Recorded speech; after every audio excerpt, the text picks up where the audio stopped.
सततच्या दुष्काळामुळे राज्यात केळी बागा पाण्याअभावी वाळून गेल्यानं केळीचं उत्पादन घटलंय।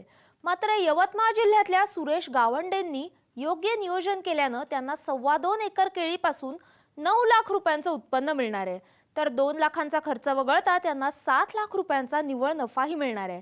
आज आपण गावंडेंच्या केळी बागेची यशोगाथा जाणून घेण्यासाठी यवतमाळला जाऊया।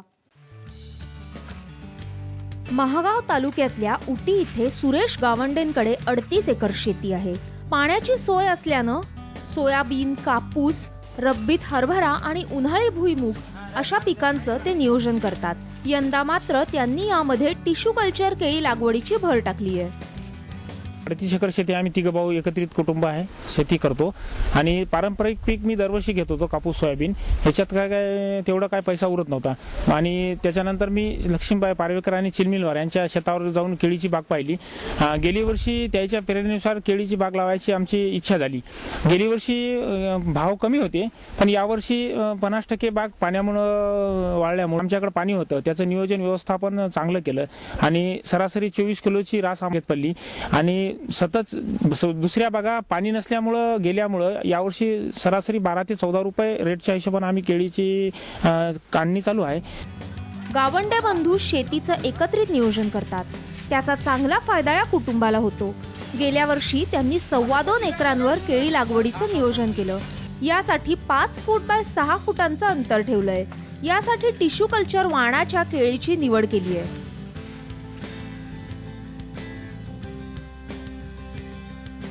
माझ्याकडे 38 एकर जमीन आहे आणि मी माझ्या शेतात सुरुवातीला सोयाबीन, कापूस, तूर, भुईमूग अशी पिकं घेत होतो, पण आता त्याच्यात काय तेवढं अवेलेबल म्हणजे पुरवत नव्हतं। त्याच्यामुळं मी 2.25 एकर केळी लावली।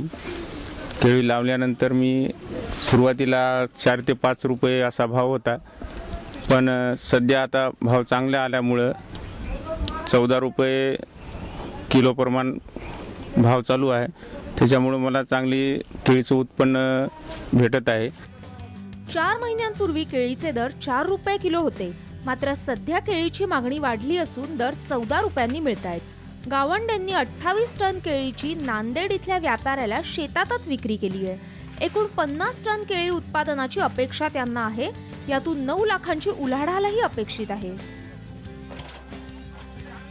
जूनमध्ये लागवड केली आणि मी टिश्यू कल्चरचं जैनचं G9चं बियाणं आणलं आणि यावर्षी चांगलं उत्पन्न असल्यामुळं मी सुद्धा असं माझं या 2.25 एकरमध्ये 3.5 समजा 35 बूड आहे, झाडं आहेत। घडाची सरासरी जर धरली तर 24 किलोपर्यंत आपला घडाचं वजन प्रत्येक झाडाचं भरू शकते आणि पूर्ण उत्पन्न जर म्हणलं तर 9 लाख रुपयाचं समजा उत्पन्न होते। त्याच्यात 2 लाख रुपये खर्च वगळता बाकीचं उत्पन्न आपल्याजवळ शिल्लक आहे।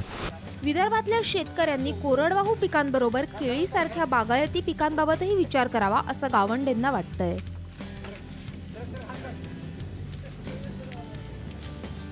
पारंपरिक पीक न घेता या पिकावर जवळपास 3,500 बूड आहे आमचं या 2.25 एकरमध्ये। 3,500 बूड सरासरी 24ची राज पकडली, 12 ते 14 रुपये भाव जरी म्हणले तर 9 लाखाचं उत्पन्न या 2.25 एकरवर झालं। आमचा एकंदरीत खर्च 2 लाख रुपये वगळता जवळपास 7 लाख रुपये निव्वळ नफा या 2.25 एकरमध्ये आम्हाला भेटायला। माझं शेतकऱ्याला हीच विनंती आहे, पारंपरिक एक पीक न घेता एका पिकाच्या भरोश्यावर न बसता, कारण एक पीक हातातून गेलं तर वर्षभर आपला उदरनिर्वाह कसा चालवायचा हे कठीण आहे।